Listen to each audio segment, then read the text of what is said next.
Tomato যেটাকে আমরা সবজি হিসেবে গ্রহণ করে থাকি, কিন্তু এটা প্রকৃতপক্ষে একটা ফল। এটা খুবই সুস্বাদু একটা ফল বা সবজি আমরা বলতে পারি। এটা আমরা কাঁচা পাকা যে কোনো ভাবেই আমরা এটা গ্রহণ করে থাকি।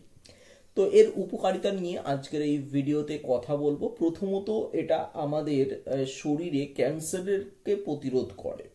তার সাথে সাথেই এটা আমাদের চুলের জন্য খুব ভালো, কারণ এতে থাকে ভিটামিন এ এবং আয়রন, যেটা আমাদের চুলের যে গোড়া সেই গোড়াটাকে মজবুত রাখে এবং চুলের বৃদ্ধিতে সাহায্য করে, ত্বকের সৌন্দর্য বৃদ্ধিতে সাহায্য করে। কিভাবে?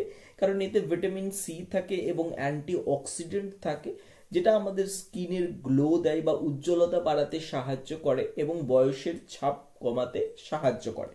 হার্টের জন্য ভালো। কিভাবে হার্টের জন্য ভালো? কারণ এতে লাইকোপিন থাকে, তার সাথে সাথে পটাশিয়াম থাকে এবং অ্যান্টিঅক্সিডেন্ট থাকে, যেটা রক্তচাপ নিয়ন্ত্রণে সাহায্য করে এবং হার্টকে ভালো রাখতে সাহায্য করে। ওজন কমাতে সাহায্য করে। কিভাবে?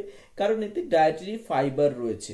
তো এই ফাইবার এটা যখন আমরা গ্রহণ করছি, এটা আমাদের পেটকে অনেকক্ষণ ভরাটে রাখছে, তার ফলে কিন্তু এটা পরোক্ষভাবে আমাদের ওজন কমাতে সাহায্য করে, হজম শক্তিকে আরো উন্নত করে তোলে।